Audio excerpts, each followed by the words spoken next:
नमस्कार। आप लोगों का स्वागत है बिहार कंपटीशन पे। और जैसा कि आप लोग जानते होंगे कि एक दो दिन पहले क्या किया गया, जो भारत के जो उपराष्ट्रपति हैं जगदीप जी धनखड़, तो उनके द्वारा ये बोला गया है कि जो अनुच्छेद अनुच्छेद 142 है, ठीक है, अनुच्छेद 142 है, वो क्या है कि एक मिसाइल की तरह है, ठीक है। तो इस पूरे घटना को देखते हैं कि इसमें क्या क्या मतलब समस्या उत्पन्न हुआ और किस कारण से ये पूरा का पूरा कंट्रोवर्सी चालू हुआ। ठीक है, देखो, इस प्रकार का जब भी घटना होता है तो अभी क्या है कि राष्ट्र का दो बड़ा संस्थान, एक तो उपराष्ट्रपति जो कि क्या होते हैं, राज्यसभा के सभापति होते हैं, और साथ ही सुप्रीम कोर्ट, ठीक है, जो कि भारत का क्या है कि सर्वोच्च न्यायालय है। और तो इसमें अब देखो प्रॉब्लम ये क्रिएट हो गया है कि एक दो दिन पहले जगदीप जी धनखड़ के द्वारा ये बोला गया कि ये अनुच्छेद 142 क्या है कि एक मिसाइल की तरह है, यानी कि जुडिशरी क्या कर रही है, जुडिशरी अब 24/7, ठीक है, 24 घंटे 7 दिन हमेशा क्या है कि न्याय के लिए अवेलेबल है। तो ये तो 24/7 क्या है, ये तो सुनने में अच्छा लगता है, मगर कहीं ना कहीं क्या किया गया है, ये आलोचना किया गया है। और ये आलोचना जो दिख रहा है लोगों को, कहानी यहीं तक नहीं है, ठीक है।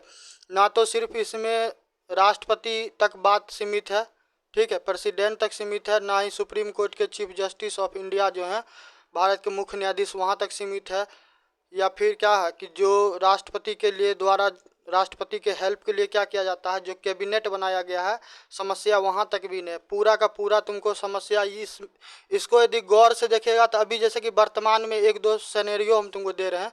जैसे कि वर्तमान में देखो, जो वेस्ट बंगाल है, वेस्ट बंगाल में क्या हो रहा है कि मुर्शिदाबाद जल रहा है, ठीक है। अब अलग अलग पार्टियां एक दूसरे पे क्या कर रहा है, आरोप प्रत्यारोप लगा रहा है। साथ में देखेगा तो बिहार में क्या होने वाला है, बिहार में इलेक्शन आने वाला है, ठीक है। और तमिलनाडु में जाएगा तो तमिलनाडु का थोड़ा बैकग्राउंड चेक करो तो तमिलनाडु में देखा होगा कि जब जो NEP आया, नेशनल एजुकेशन पॉलिसी 2020, तो उस टाइम में त्रिभाषा को लेके भी क्या हुआ था, बहुत ज़्यादा विवाद हुआ था, क्योंकि जो सेंट्रल गवर्नमेंट है, जो केंद्र का सरकार है, उसमें और राज्य सरकार में क्या हो रहा है कि कहीं ना कहीं सेंटर और स्टेट में क्या हो रहा है कि दोनों में म्यूचुअल अंडरस्टैंडिंग नहीं बन रहा, दोनों में सामंजस्य नहीं स्थापित हो रहा। तो बहुत सारा चीज़ जो है इस चीज़ को लिंक करता है, ठीक। और भारत का संविधान जब बनाया गया तो वो उस वक्त एक चीज़ बहुत ज़्यादा क्लियर कर दिया गया हुआ था कि जो भी जिसको डोमेन दिया गया, जो भी जिसका क्षेत्र है, वो अपने अपने क्षेत्र में क्या करे कि कार्य करे, कोई भी किसी के क्षेत्र में हस्तक्षेप नहीं करे, या फिर क्या करे, अतिक्रमण करने का कोशिश नहीं करे। यदि ऐसा किया जाएगा तो क्या होगा कि जो भारत का जो विधि व्यवस्था बना हुआ है, जो लोकतांत्रिक व्यवस्था है, उसमें क्या होगा, कहीं ना कहीं समस्या उत्पन्न होगा। यदि न्याय प्रणाली का बात करेगा या फिर क्या होगा कि संसद प्रणाली का बात करेगा, तो भारत ना ही ब्रिटेन है ना ही अमेरिका है, ठीक है। क्योंकि हमारा जो परिस्थिति था वो ना तो अमेरिका की तरह है ना ही ब्रिटेन की तरह है। ब्रिटेन का बात करेगा तो वहाँ पे जो किंग होता था, राजा, तो राजा के बारे में ये कहा जाता था, ठीक है। और वर्तमान के जो सांसद है उसके बारे में भी अभी कहा जाता है कि ब्रिटेन का जो सांसद है वो सिर्फ क्या कर सकता है, एक स्त्री को पुरुष और पुरुष को स्त्री, यानी कि महिला को पुरुष और पुरुष को महिला नहीं बना सकता। बाद में की क्या कर सकता है, जो इंग्लैंड का जो तुमको पार्लियामेंट है, वो कुछ भी कर सकता है, कुछ भी एनीथिंग कर सकता है, ठीक।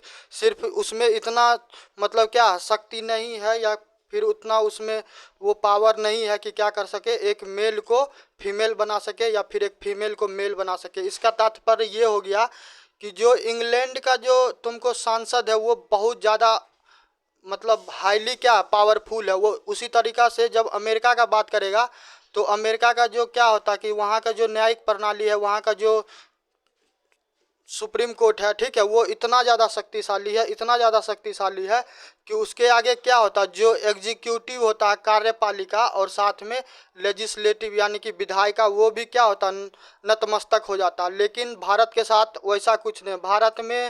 भारत जब जो गुलाम था तो हम लोग का जो स्थिति था वो भिन्न भिन्न था। क्यों? क्योंकि हमारे यहाँ सामाजिक, आर्थिक, राजनीतिक और भी बहुत सारा समस्या था। तो हम लोग क्या किए, हम लोग जिस प्रॉब्लम को फेस किए वो प्रॉब्लम अन्य देश तो फेस नहीं किया, इसलिए हम लोग का जो संविधान बनाया गया तो उसमें किसी को भी क्या किया गया, किसी को भी पावरफुल नहीं बनाया गया। भारत में ना तो भारत का जो सुप्रीम कोर्ट है वो सुपर पावर है, और ना ही जो क्या है जो लेजिस्लेटिव है वो सुपर पावर है, ना ही जो एग्जीक्यूटिव है वो सुपर पावर है। ठीक है, यदि भारत में कोई भी व्यक्ति, कोई भी संस्थान यदि खुद को सुपर घोषित करने का कोशिश करेगा या फिर क्या होता है खुद को तोप समझता है, तो वो कहीं ना कहीं क्या होता है कि वो भ्रम में जी रहा। क्यों? क्योंकि भारत में यदि कोई तोप है और भारत में क्या है सबसे सर्वोच्च है, वो क्या है, वो है भारत का संविधान। ठीक, और इसमें बहुत ज़्यादा ज़रूरी है कि कोई भी किसी भी पद पे हो, उनका ये दायित्व बनता है कि वो अपने अपने क्षेत्र में रहकर काम करे और दूसरे के क्षेत्र का क्या करे, अतिक्रमण नहीं करे। देखो, हमारे तुम्हारे जैसा सामान्य जनमानस का तो हिम्मत भी नहीं हो सकता, हम लोग डेयर भी नहीं कर सकते हैं कि सुप्रीम कोर्ट पे क्या करें कि सवाल उठाएं, या फिर जो पार्लियामेंट है उसमें जैसे राष्ट्रपति है, उपराष्ट्रपति है, उस पर कोई क्वेश्चन करे। क्यों? कि यदि कीजिएगा अभी तो तुरंत क्या होगा कि कल, अभी कीजिएगा, अभी कोई वीडियो बना के आप अपलोड कीजिए, कल क्या होगा, कल आएगा पता चलेगा प्रशासन उठा के ले जाएगा। क्यों?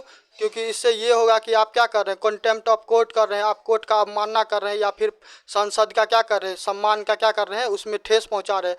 मगर अभी क्या हुआ कि अभी जो उपराष्ट्रपति हैं जगदीप जी धनखड़, अब उनके द्वारा क्या किया गया, उनके द्वारा विरोध किया गया किसके बारे में, सुप्रीम कोर्ट के बारे में। ठीक है, तो ये सारा चीज़ आपको जानना पड़ेगा, तभी आप क्या कर पाइएगा, इस पूरे मामले को समझ पाइएगा कि एक्चुअली प्रॉब्लम क्या रहा। देखो, जब सरकार का बात होता है तो सरकार का बात का ये मतलब नहीं हो, आप जैसे कि दिल्ली भारत का बात करेगा तो भारत में अभी भारत का प्रधानमंत्री कौन है, नरेंद्र मोदी है। ठीक है, तो सामान्य आदमी को क्या लगता है, सामान्य आदमी को यही लगता है कि जो प्रधानमंत्री नरेंद्र मोदी है वही सरकार है जो राजनीतिक सत्ता में है, पर वास्तविकता ऐसा नहीं है। सरकार का तात्पर्य क्या हो गया, जो न्यायपालिका है, ठीक है, जो न्यायपालिका है वो भी सरकार है। उसके बाद जो तुमको राष्ट्रपति है, ठीक है, राष्ट्रपति है वो भी है। उसके बाद जो प्रधानमंत्री है वो भी है। जब क्या करते हैं, लेजिस्लेटिव, एग्जीक्यूटिव और जुडिशरी को तीनों को कंबाइन करते हैं, फिर जाके क्या होता है कि सरकार बनता है। तो इसका तात्पर्य ये हो गया कि जितना दायित्व सुप्रीम कोर्ट पे बनता है उतना ही लेजिस्लेटिव पे बनता है, उतना ही एग्जीक्यूटिव पे बनता है। ठीक, तो इस पूरे मामले को देखते हैं। देखो, ये पूरा का पूरा मामला कहाँ से तुमको उत्पन्न हुआ है, ये बात तुमको हम शुरू में भी बोले कि ये सिर्फ उपराष्ट्रपति या फिर राष्ट्रपति को आदेश देने तक, या फिर सुप्रीम कोर्ट के द्वारा क्या हुआ कि जुडिशियल एक्टिविज्म किया गया, या फिर सुओ मोटो हो, या फिर क्या हो कि सुप्रीम कोर्ट में कोई भी केस आया तो उस पर जजमेंट देने की बात हो। भारत में एक चीज़ बहुत बेहतर तरीके से हर संस्थान को ये बात समझना पड़ेगा, चाहे कोई भी संस्थान हो, चाहे वो सुप्रीम कोर्ट हो, या फिर भारत के राष्ट्रपति हो, या फिर भारत के उपराष्ट्रपति हो, या फिर प्रधानमंत्री हो। ठीक है, उनको ये बात समझना पड़ेगा कि भारत में यदि कोई ये बात सोचे कि हम सबसे ज़्यादा क्या है, हम सबसे ज़्यादा शक्तिशाली हैं, या फिर हम सबसे ज़्यादा टॉप पे हैं, तो वो क्या है, कहीं ना कहीं भ्रम में। भ्रम में क्यों है कि भारत में यदि किसी का चलेगा और किसी का बात माना जाएगा तो भारत का संविधान का माना जाएगा, उसके अलावा किसी का नहीं माना जाएगा कि कौन क्या विचार करता है और कौन क्या सोचता है। ठीक है, तो आप लोग को क्या होता है कि जो इसका मूल कारण है, आपको उस मूल कारण पे ले चलते हैं। इनको देखिए, ये जो है इनका नाम है, आपको ये तमिलनाडु के गवर्नर रह चुके हैं RN रवि। ठीक है, तो RN रवि के द्वारा क्या किया गया कि जो तमिलनाडु का जो सरकार है, ठीक है, वहाँ के जो मुख्यमंत्री हैं MK स्टालिन जी, तो उनके सरकार में क्या किया गया, बहुत सारा बिल लाया गया। उस बिल में क्या हुआ कि 10 बिल को आपको क्या कर लिया गया, 10 बिल को रोक लिया गया। और देखो, क्योंकि गवर्नर को पूरा राइट है, गवर्नर को पूरा राइट है कि किसी बिल पे उनको लगता है कि वो स्वयं से निर्णय नहीं लेंगे और उस पे क्या हो कि प्रेसिडेंट ऑफ इंडिया, भारत के जो राष्ट्रपति हैं, उनके द्वारा निर्णय लिया जाए, तो वो क्या करेंगे, उस बिल को रिजर्व कर लेंगे, फिर राष्ट्रपति को देंगे और राष्ट्रपति फिर डिसाइड करेंगे। और राष्ट्रपति के बारे में तुमको एक चीज़ पता होगा, यदि नहीं पता होगा तो हम तुमको बताते हैं कि तुमको एक तस्वीर दिखा रहे हैं। ठीक है, इस तस्वीर के देखो, उसके बाद क्या होगा और भी बेहतर तरीके से तुमको समझ में आएगा। ठीक है, ये देख लो, ये है कौन, ये भारत की पूर्व में प्रधानमंत्री रह चुकी है, इनका नाम है इंदिरा गांधी। ठीक है, तो इंदिरा गांधी जी के समय काल में क्या हुआ कि तुमको एक 42वां संविधान संशोधन किया गया। ठीक है, 42वां संविधान संशोधन जो किया गया 1976 में, तो इसमें क्या कर दिया गया, जो राष्ट्रपति है, अब राष्ट्रपति क्या हुआ, वैसे भी भारत के जो संविधान निर्माता जिसको आप लोग समझते हैं या फिर जिनके बारे में बोला जाता है, डॉक्टर भीमराव अम्बेडकर के बारे में, तो वो पहले ही बोल चुके थे जो राष्ट्रपति होगा वो क्या होगा, वो नॉमिनल हेड होगा, ठीक है, वो नाम मात्र का क्या होगा कि राष्ट्र का प्रमुख होगा। क्यों? क्योंकि भारत आपको लोकतंत्र देश है, तो लोकतंत्र में क्या होगा कि राजा रानी वाला व्यवस्था तो होगा नहीं, इंग्लैंड है नहीं, तो यहाँ पे क्या होगा, यहाँ पे जनता का राज होगा। जनता का राज होगा तो क्या होगा कि लोग वोट देगा, वोट देके अपने जनप्रतिनिधि को चुनेगा, और जनप्रतिनिधि जाके क्या होगा, फिर वो नियम कानून बनाएंगे, ठीक। तो राष्ट्रपति तो ऑलरेडी नॉमिनल हेड है। राष्ट्रपति के बारे में ये भी बोला जाता है कि वो क्या है, एक रबर स्टंप है। रबर स्टंप का मतलब क्या हो गया, एक सेरिमोनल हेड हो गया। बस उनका काम क्या है कि आए, कहीं पे उद्घाटन है तो वहाँ पे क्या करे, वहाँ पे आके फीता काटे, अब फीता काटने के बाद क्या हो गया, बस उसके बाद उद्घाटन करे, दीप जलाए, उसके बाद चले जाए, इसके अलावा कोई काम नहीं। देखो, क्योंकि कई बार क्या होता है, जब जो चुनाव होता है तो फिर चुनाव होता है तो एक लिमिट टाइम के लिए ही तो चुनाव होता है, जैसे 5 वर्ष के लिए, ठीक। 5 वर्ष के बाद क्या होता है कि उस सरकार का समय सारणी खत्म होता है, फिर चुनाव होगा, चुनाव होगा तो फिर नया गवर्नमेंट इलेक्ट होगा। तब उस बीच में क्या होगा कि राष्ट्र में यदि कुछ ऐसा समस्या हो जाएगा और कुछ ऐसा जरूरी क्या करना पड़े, डिसीजन लेना पड़े, तो कोई ना कोई तो व्यक्ति होना चाहिए जो क्या करे, निर्णय ले। तो इसीलिए राष्ट्रपति का पद का सृजन किया गया, ठीक है। तो 42वां संविधान संशोधन 1976 जो हुआ, तो उसमें क्या किया गया, राष्ट्रपति का पावर को पूरा जो भी पहले से था उसको भी क्या कर दिया गया, कम कर दिया गया, ठीक।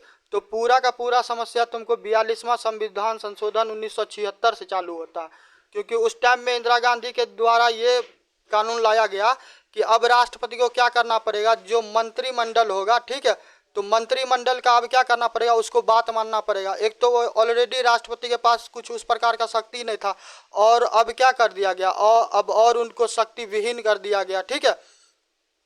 तो इसी बात पे लेके अब क्या हुआ कि जो जगदीप जी धनखड़ है, जगदीप जी धनखड़ का कहना ये है कि सुप्रीम कोर्ट के द्वारा क्यों क्या किया गया है कि राष्ट्रपति को ये निर्देश दिया गया है, आदेश दिया गया है कि आप एक दिए गए समय में क्या कीजिए, आप एक दिए गए समय में आप अपना डिसीजन दीजिए।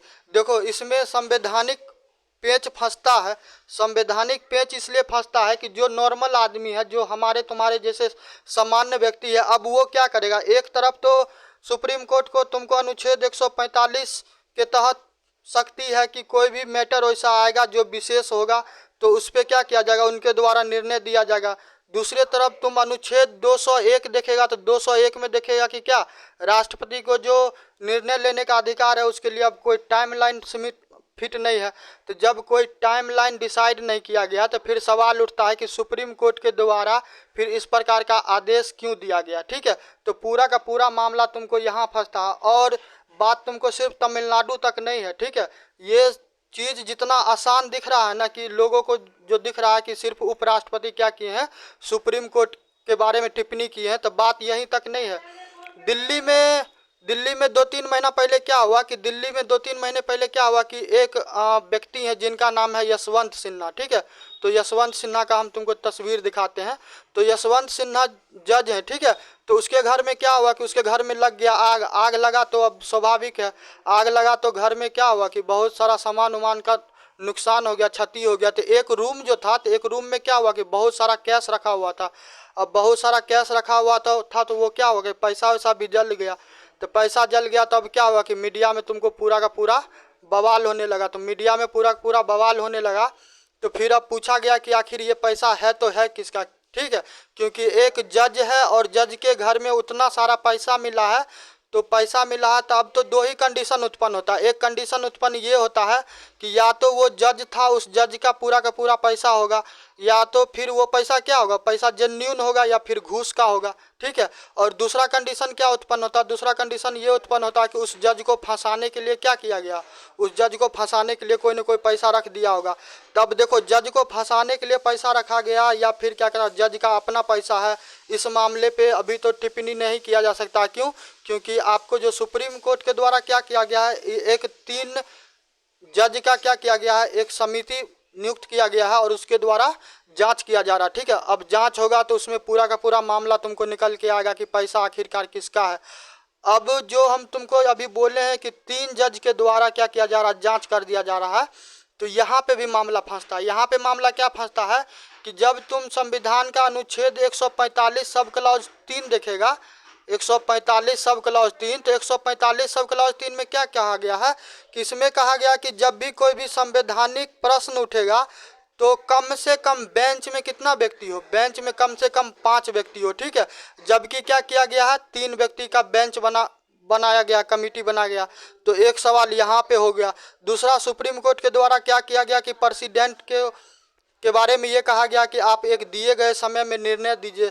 तो पूरा का पूरा मामला क्या हो रहा है, पूरा का पूरा मामला पेचीदा हो रहा है कि सुप्रीम कोर्ट एक तो जजमेंट देते हैं कि प्रेसिडेंट क्या करे, जजमेंट दे। दूसरा, जगदीप जी धनखड़ का बोलना ये है कि पहले क्या करना कि पहले आपके अंदर जो समस्या चल रहा, आप पहले उस समस्या को समाधान कीजिए, फिर क्या कीजिए कि फिर आप क्या कीजिए, किसी और पे वो आप टिप्पणी कीजिए, ठीक।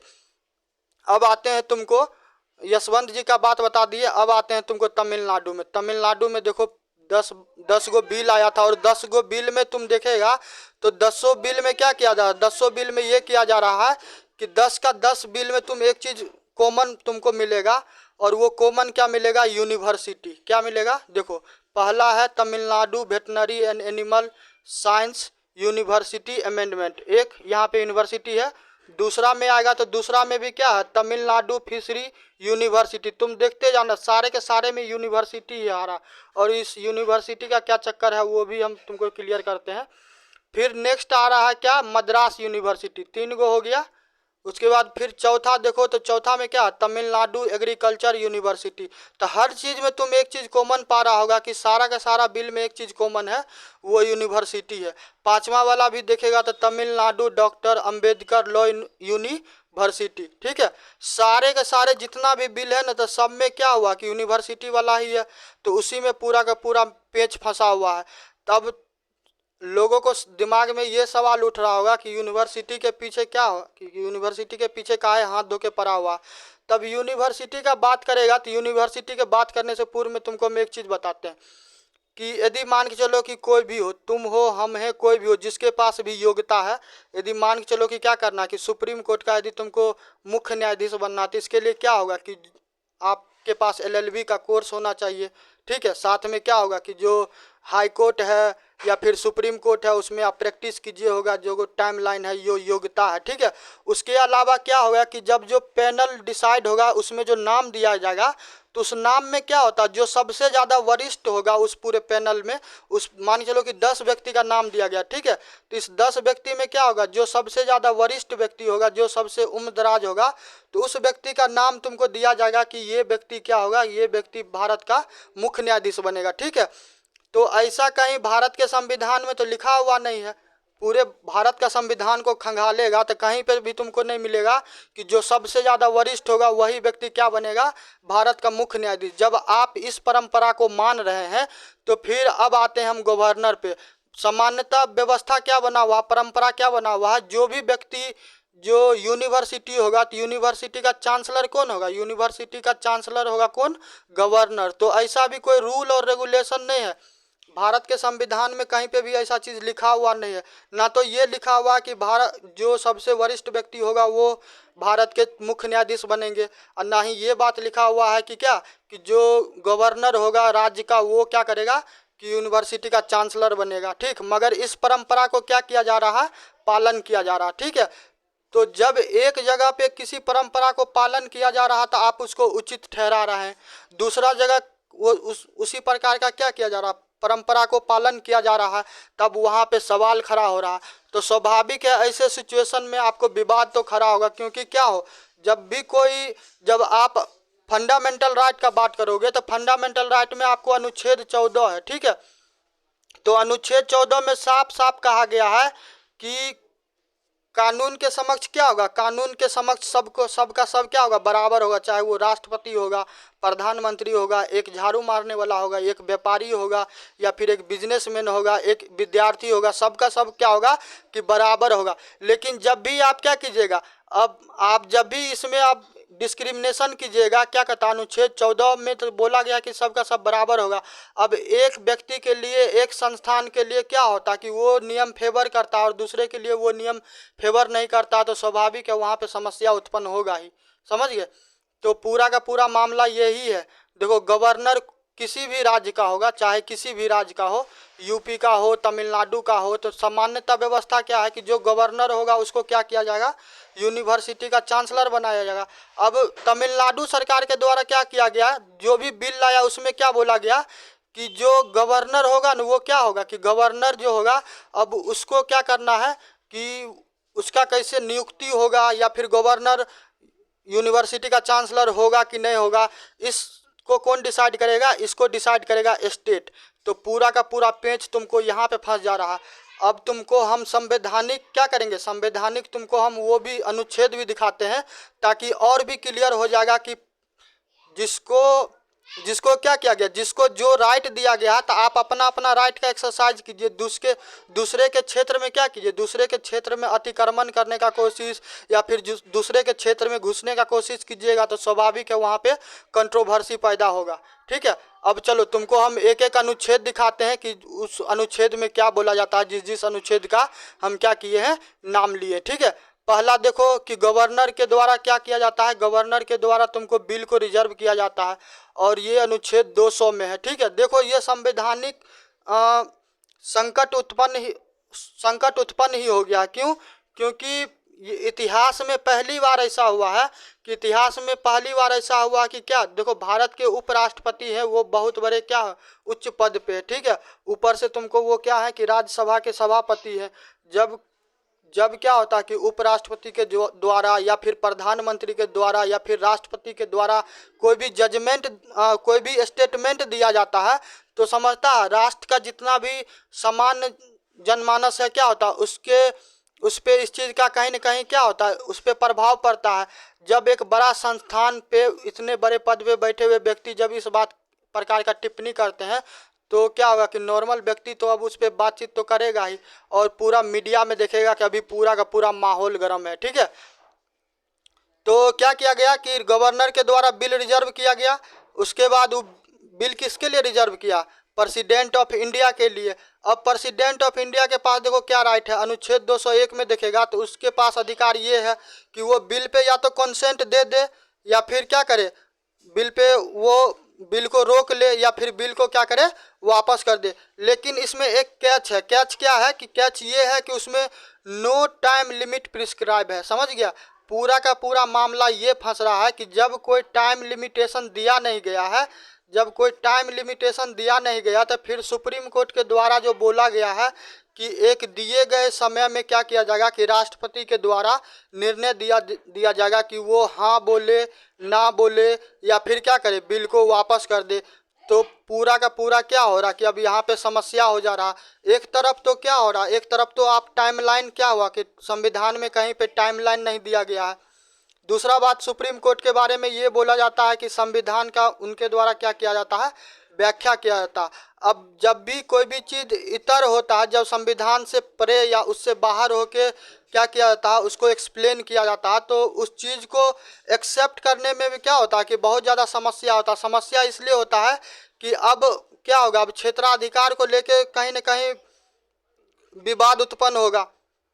दूसरा सवाल ये होता है कि इससे क्या होता है, इससे संवैधानिकता पे क्या होता है कि अब संवैधानिकता पे भी आपको सवाल उठने लगता है।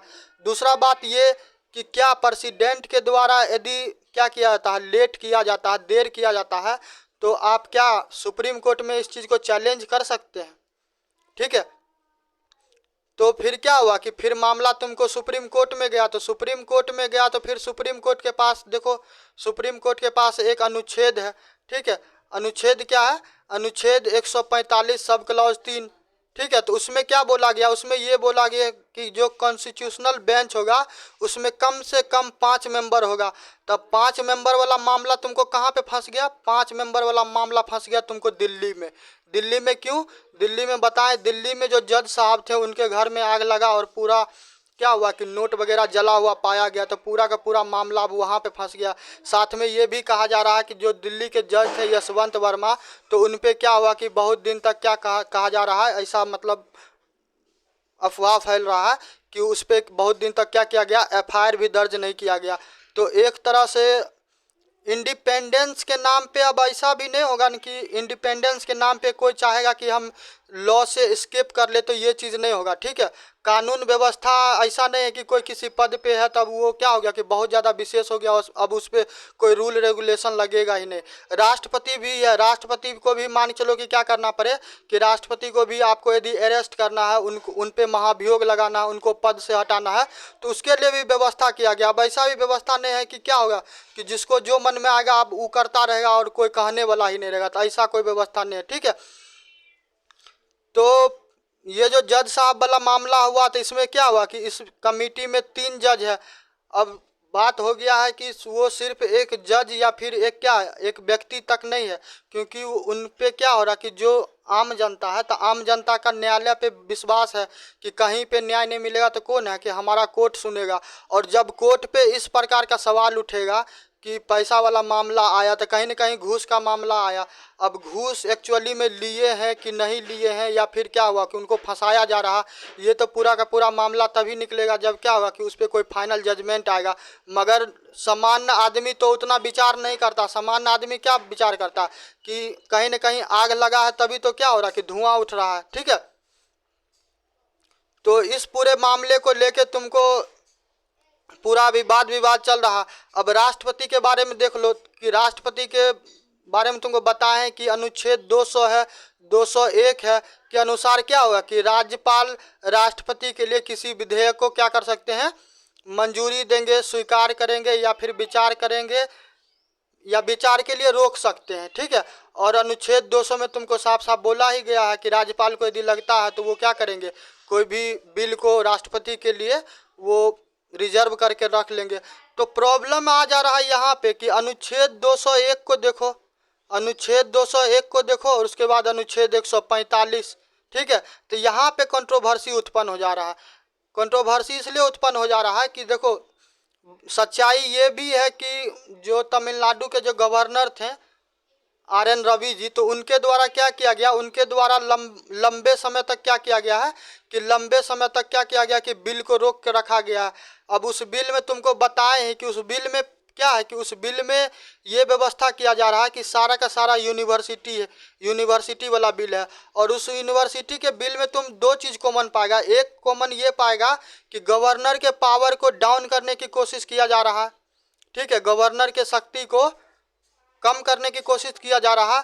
और साथ ही क्या किया जा रहा, जो स्टेट है, राज्य है, उसके शक्ति में वृद्धि करने का कोशिश किया जा रहा, ठीक। देखो परंपरा यदि अच्छा है, ठीक है, परंपरा यदि अच्छा है तो उसको पालन करने में कोई समस्या नहीं है, ठीक है। मगर परंपरा यदि सती प्रथा जैसा हो तो फिर आप उसका उन्मूलन कीजिए, कोई समस्या नहीं है। एक तरफ सुप्रीम कोर्ट में तुमको वरिष्ठ व्यक्ति को न्यायाधीश बनाने का व्यवस्था बनाया गया है, दूसरी तरफ गवर्नर को यूनिवर्सिटी का चांसलर बनाने का व्यवस्था करवाया गया। तो आप क्या कीजिएगा, आप सुप्रीम कोर्ट में अलाउ कीजिएगा और गवर्नर वाले में क्या कीजिएगा, गवर्नर वाले में अलाउ नहीं कीजिएगा। तो यहाँ पे क्या होगा, यहाँ पे आपको कॉन्ट्राडिक्शन क्या होगा, उत्पन्न होगा। तो अब देखना है कि जो जुडिशरी है, लेजिस्लेटिव है, एग्जीक्यूटिव है, ठीक है, अब उसके द्वारा क्या किया जाता है, ठीक है।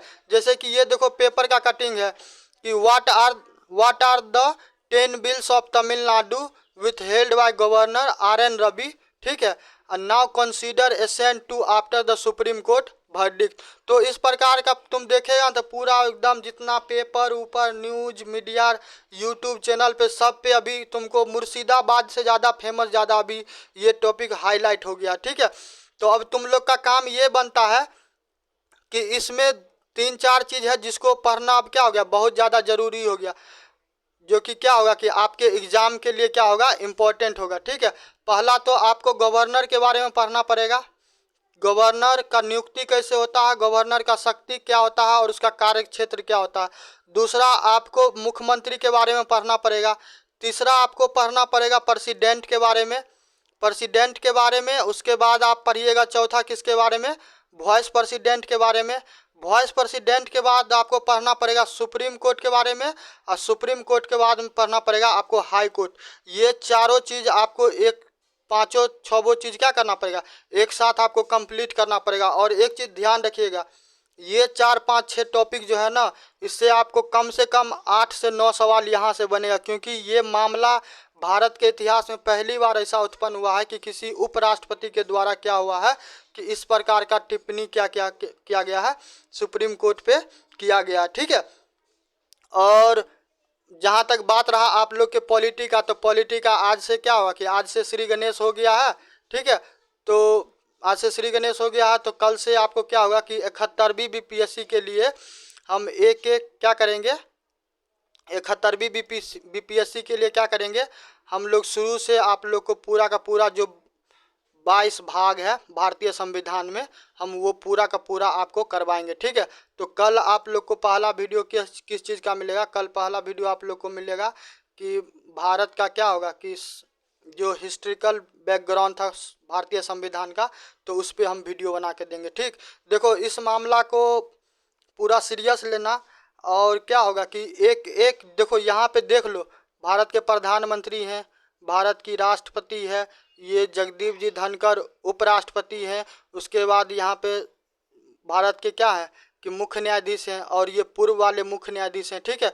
तो आपको इन सारे चीज़ को क्या करने का पड़ेगा, सारे टॉपिक को एक एक करके पढ़िएगा, क्यों, क्योंकि और साथ में इनको मत भूलिएगा, इंदिरा गांधी जी को मत भूलिएगा, क्यों, क्योंकि इनके द्वारा ही क्या किया गया था, 42वां संविधान संशोधन लाया गया था, और तभी से क्या हुआ, तभी से राष्ट्रपति क्या हो गया कि एक रबर स्टैंप की तरह हो गए, ठीक है। 1976 में 42वां संविधान संशोधन आया, तो तुमको ये चीज़ भी करना पड़ेगा, ठीक है।